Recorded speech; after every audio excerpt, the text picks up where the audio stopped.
I think I need a little bit of castor oil myself. Amen. Amen. Amen. He told me when he first started feeling bad, usually, now y'all know, usually I'm the one who gets it first. But yeah, I was kind of laughing and picking at him because he would yell down, baby, baby, can you do something? Huh? Can you do something? Huh? What you say? Can you do something? I had him go, I'm having a good time with that. Right, it's going to be when he get his voice back. I'm thankful right now, though. But anyway.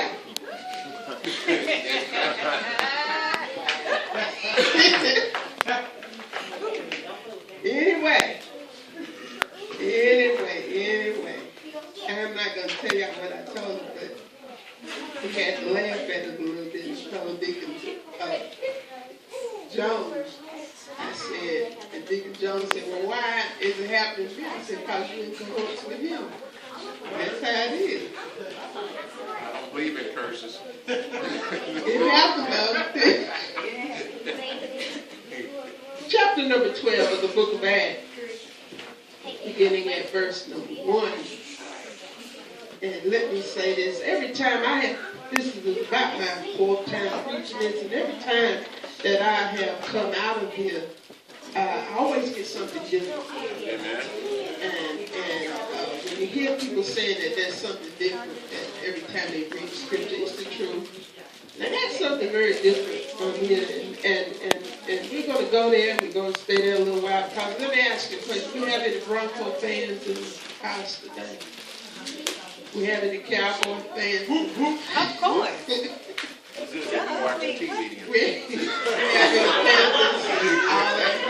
I'm not even going to ask anything about Seahawks. But we're going to go home and we're going to rest. We're going to wake up and eat chicken wings and all that other kind of stuff and watch the TV. Amen. Now about that time, Herod the king stretched forth his hands to prevent certain of the church. And he killed James, the brother of John, with the sword. And because he saw it pleased the Jews, he proceeded further to take Peter also. Then were the days of unleavened bread. We know what unleavened bread is. Amen. It's the Passover. And when he had apprehended him, he put him in prison and delivered him to 4 quarterings of soldiers to keep him, intending after Easter to bring him forth to the people. Peter therefore was kept in prison, but prayer was made without ceasing of the church unto God for him. And when Herod would have brought him forth the same night, Peter was sleeping between 2 soldiers bound with 2 chains, and the keepers before the door kept the prisoner. And behold, the angel of the Lord came upon him, and light shined in the prison. And he smote Peter on the side and raised him up, saying, Arise quickly. And his chains fell off from his hands. And the angel of the Lord said unto him, Gird thyself and bind on thy sandals. And so he did. And he saith unto him, Cast thy garments about thee and follow me. And he went out and followed him, and wist not that it was true which was done by the angel, but thought he saw a vision. No, Peter was the vision seer. When they were past the first and the second ward, they came unto the iron gate, and that leadeth unto the tent, which opened to them of his own accord. Y'all hear that? Which opened to them of his own accord. And they went out and passed on through one street, and with forth the angel departed from him. Lord, we just thank you for this day of opportunity that you have allowed this your servant to give your word to your people. Now we ask that you build her down, but build her back up in the way that you will have her to speak and to go. Give her boldness to give her the word to give them the word to these your people. In Jesus' name we pray. Amen. Amen. In using a subject, it says the situations may seem impossible. Oh, but God. Situations may seem impossible. Oh, but God. You know, if we were to look at this Bible completely, and from cover to cover, from Genesis to Revelation, we would look in every story that we have read in the Bible. There was a group of impossibilities, which we see with the naked eye. We would go from Genesis, we see where the ark needed to be built, but to naked eye, that was an impossibility. But Noah kept on working because why? God said so. And if we were to just look at Brother Joseph, of how he had a dream, but he made that slight mistake, and he thought he was telling it to people who truly loved him, but he found out how they really cared about him, because they thought that he was different or over them, and they threw him where? Out. They sold him into slavery, and he was thrown in the ground, the dungeon, and he was brought up, but God. When we look at the Exodus on how God told Moses to go and tell Pharaoh to set my people free. And Moses is going to question God and said, how can I do this? You know I can't talk very well. But he told Moses, go and do it. Oh, but God. Then, after they got out into the wilderness, after taking a wrong turn, they started to fuss and yell at Moses. And Moses said, oh, but God. When they got to the Red Sea, and they found out that they were between a rock and a hard place. And some of them probably told Moses, we can't drink all of that water. Some of us can't swim, Moses. How are we going to make it? We run from Pharaoh. He's after us now. How are we going to get there? But Moses said, oh, but God. When you stretch forth his rod and the water began to split, the Bible tells us that they walked how? On dry land. Oh, but God.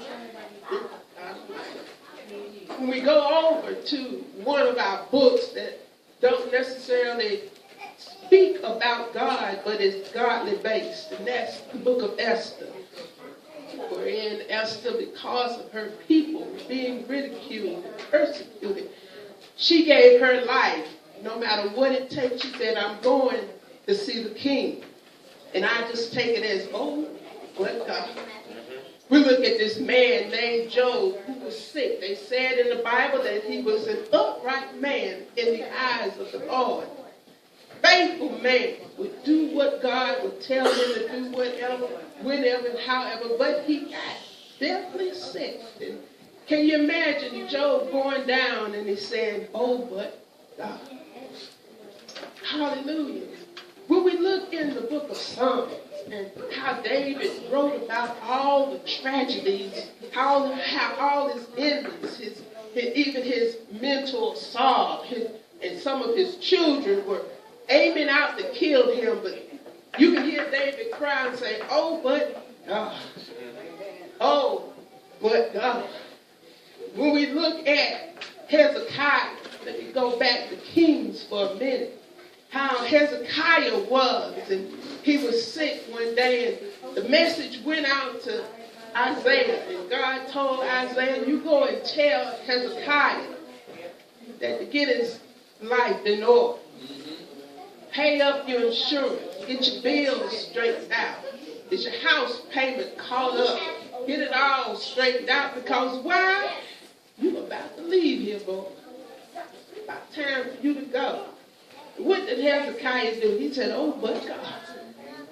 One thing we have to do in our lives when tragedies and impossibilities come around, we can't hang around with people who are not believers like we are. And what Hezekiah did, he had to turn the focus away from the people who were probably there and focus totally on God. What did he do? He turned his face to the wall. And as he turned his face to the wall, he told God, he said, now you know I was obedient to your word. Whatever you needed me to do, I did it just for you. And God heard his plea, and before Isaiah got out of the courtyard, he said, Isaiah, go back and tell Hezekiah, I'm going to give him 15 more years to his life. Oh, but God. Then we look at, we go to Hosea. Well, God told Hosea, you go out and marry that prostitute. Treat her right. Love her. And Hosea couldn't do anything but be obedient and say, oh, God. We look at Jeremiah. Jeremiah being a young lad when he was called to do the work of the Lord. And he told God, he said, God, I'm but a young child. How can I talk to your people? But God said, I knew you before your mom and daddy even thought about having you. Oh, good God. He told him, when I put the words in your mouth, you speak those words and you be bold about it. And Jeremiah couldn't do anything but say, oh, my God. But when we skip over a little bit over into the Gospels, I wish I had time to go through the whole Bible, but we'd be here all day. But when we go into the Gospels, we meet a little baby. They say, some says when they added it up, there was 72 generations, but we mostly know it as 42 generations. And he came through as a little baby. He got up from the royal room and he said, God, I will go down and redeem man. And he said as his travels, oh, but God. When he got to be 12 years old, he went into the temple and he began to teach those older people.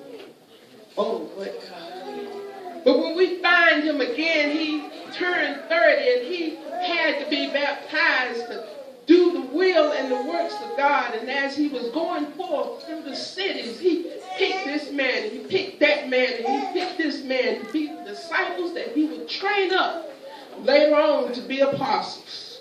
None other but Jesus the Christ, the man that came for us, to redeem us, to give up his royal room in glory just for you and for me.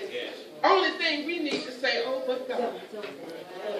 But when we find ourselves in the book of Acts, we find Peter here.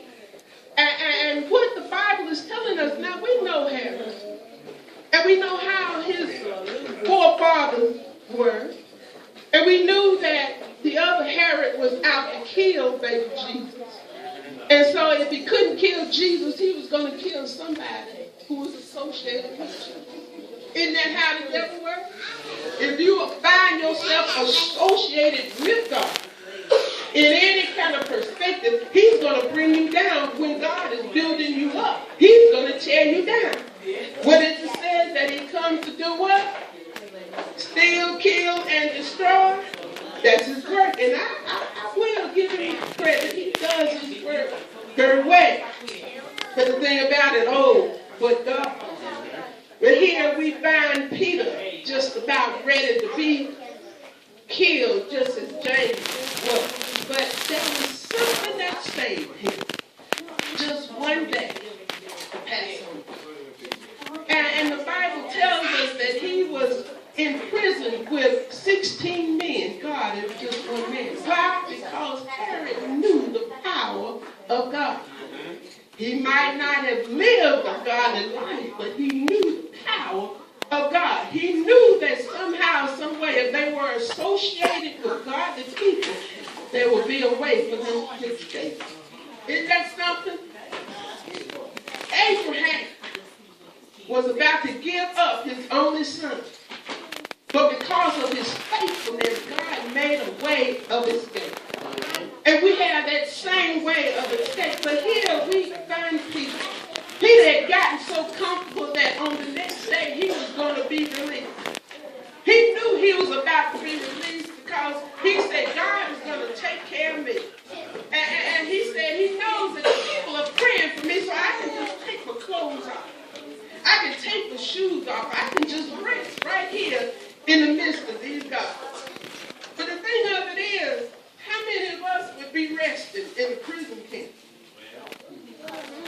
How many of us would have the audacity to have that much trust in God of a release on the next day that we could go to sleep easily? I don't know about me. I think I'll be up all night long. Lord, okay, when you come, no, Lord, I'm looking for you now. Come on. Peter went to sleep. And it said that the angel had come in and he smacked him a couple of times. Peter, get up. Sometimes I have to call Pastor well, anyway. And I ain't gonna smack him. But I called him about 5 times and he hadn't on that 5th time he just now grunting saying, So the angel had to come and he said that he smoked him and he told him, get up here. But look at what's going on here. First of all, he's locked the church. And we know that if a God would allow a prisoner to escape, what would happen to the God? He would be killed. Right? But it says that he was locked with chains. And there were people on the outside of the door. The angel came in and shined a light. And you know, angels of God, they had them bright lights. So if any of you sleep in a dead sleep and somebody come and turn a bright light on you up. It wasn't like that on this side. The light shined, but the guards were still asleep. And then it said, the angel said, get up. And then it said that the chains fell off. Now, when the chains fall off, what happened? What happens with the chains? They make noise. And in making the noise, the guards should have woke up. But it didn't. Look at God. See how he protects us with things that we think are supposed to happen. It doesn't happen. I'm talking about the impossibility of life. Anything that we may seem is impossible is possible with God. We often preach and talk about doors that are closed in our face, and they don't want to open them no more. But if we are worthy of that gift, God is going to open the door just for us. He's going to allow our worst enemies to do for us when they never think they would. Why? Because we are his children. Oh, but God. But the angel said, Peter, put your clothes on. Tie up your shoes. Come on. And it wasn't until they got to the iron gate. Now, I don't know if they had some kind of oil or some kind of grease. We're going to just say maybe that gate, because they expressed iron gate. It made a noise. But the people were supposed to be awake in case the prisoner wanted to. Nothing happened. But I'm here to let you know that whatever the impossibilities are in our life, you better call on God. And realize that nothing is impossible with God. But everything is possible. When I reach out to God sometimes, it seems like trouble's coming our way. I say, oh, but God, we need you now. That, oh, but God, listen, and know that when I call on him, he's there for me. And while we're in this year of the motto of standing on the promises of God, this is what I'm talking about. Oh, but God, I remember your promise. I remember you said you're going to take care of me. I remember, Lord, you said you'd never leave me. I remember, God, you said you never forsake me. I remember, God, you said you're going to supply everything I need, and when I needed it, it would always be there. God, I remember when you said if I look for you or seek you diligently, you're going to reward me. Oh, but God, I remember when Paul and the boys were on the ship and they were headed to Rome, but a sea storm came up and they couldn't make it anymore. An impossible about to break up. But the angel of the Lord came to Paul and said, if you stay with the ship, nothing's going to happen. If you stay with the ship, nobody's going to perish. If you just stay with the ship, that's all you have to do. And when you stay with the ship, that means that you believe in what's going to happen. You believe that God is going to bring you out. You believe that God is going to take care of you. I was talking to my daughter the other night, and she didn't know how much of this sermon that she was a part of. She said, Mama, I'm about to do something, but I'm nervous. But she said, if I'm nervous, it'll never happen. But it seems like it's so impossible, but I'm going to do it anyway. I said, why? She said, because I believe that God is going to lead me through. One thing, whatever you do in your life, whatever move you're about to take, always put God first. And the thing about it, keep him first. And say, oh, but God, when troubles try to overtake you, you say, oh, but God. When the enemy wants to put you down, you say, oh, but God. I may not have money in my pocket, but oh, but God. I may not have the clothes that I want to wear, but oh, but God. I may have to eat grits 5 times a day, but oh, but God. I may have to crash sometimes, but oh, but God. The thing about it, when troubles come in our lives, we need to hold on to those things and say that God is going to bring us out. Because if we did not have the troubles, we wouldn't appreciate the good times.